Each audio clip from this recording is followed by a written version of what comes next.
Hello everyone, हम start करते हैं हैकल्स इक्वेशन से।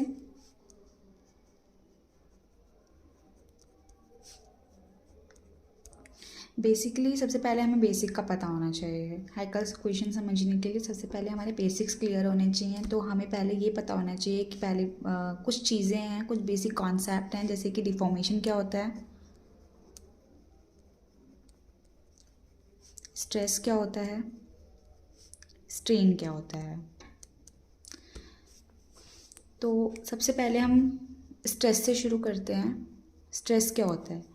स्ट्रेस का मतलब होता है कि फोर्स लगाना, फोर्स अप्लाई करना किसी भी सॉलिड बॉडी पे, और उस फोर्स की वजह से उस सॉलिड बॉडी में कुछ चेंज आना, कुछ बदलाव आना। जैसे कि हमने कोई डिब्बा लिया या कोई बॉक्स लिया, उस पर फोर्स लगाया तो वो बॉक्स पिचक जाएगा, तो उसमें क्या आ गया? चेंज आ गया। तो इस चेंज को हम कहते हैं डिफॉर्मेशन।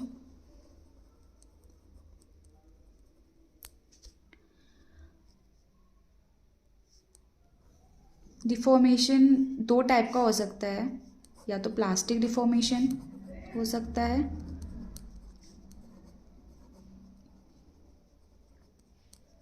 या फिर इलास्टिक डिफॉर्मेशन हो सकता है।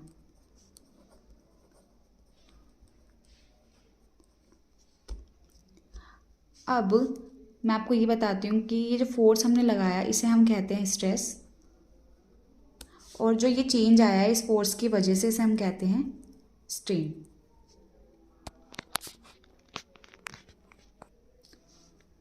और इस चेंज को कहते हैं डिफॉर्मेशन, मतलब चेंज आना। अब चेंज हमारा या तो प्लास्टिक डिफॉर्मेशन हो सकता है या इलास्टिक डिफॉर्मेशन हो सकता है। अब बात आती है कि प्लास्टिक डिफॉर्मेशन क्या होता है और इलास्टिक डिफॉर्मेशन क्या होता है। प्लास्टिक डिफॉर्मेशन का मतलब होता है, जैसे हमने कोई लोहा लिया, उस लोहे को हमने क्या कर दिया, उस लोहे पे हमने लगाया फोर्स। अब उस फोर्स की वजह से ये लोहा पहले ऐसे था, अब ये लोहा ऐसे हो गया थोड़ा सा। तो क्या ये लोहा वापस अपनी पोजीशन पे आ जाएगा? नहीं आएगा। तो इसे हम बोलेंगे प्लास्टिक डिफॉर्मेशन। मतलब फोर्स लगाने की वजह से उसमें चेंज आ गया, पर वो अपनी पोजीशन पे दोबारा वापस नहीं आया, तो उसे हम बोलते हैं प्लास्टिक डिफॉर्मेशन।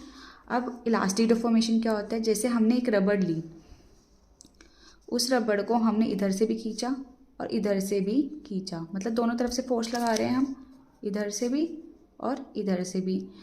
तो जैसे ही हम इसे क्या करेंगे, रिलीज़ करेंगे, फोर्स को छोड़ेंगे, तो ये क्या करेगा? अपनी पोजीशन पे वापस आ जाएगा। क्या करेगा? अपनी पोजीशन पे वापस आ जाएगा। तो इसे हम कहते हैं इलास्टिक डिफॉर्मेशन। अब हम स्टार्ट करते हैं हैकल्स इक्वेशन क्या होता है। हैकल्स इक्वेशन बेसिकली 1961 में हैकल्स ने दी थी। इन्हों का जो मोटिव था वो ये था, ये एस्टिमेट करना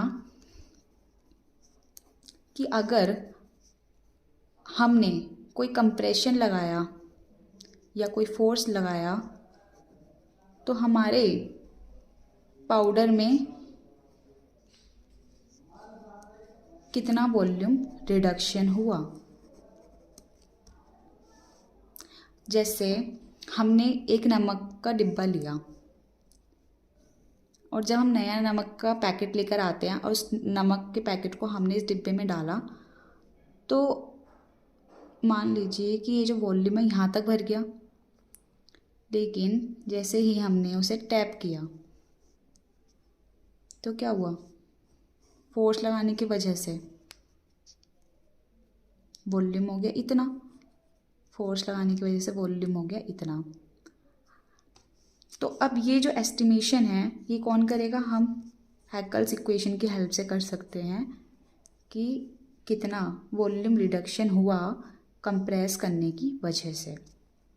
इसलिए ही हैकल्स इक्वेशन आई थी, कि हम ये पता कर पाएँ कि हमने जैसे ही टैबलेट पाउडर को कंप्रेस किया तो उस टैबलेट पाउडर में कितना वॉल्यूम रिडक्शन हुआ। इसलिए हैकल्स इक्वेशन का यूज़ किया गया। Compression of tablet. I hope you understand, guys. Thank you.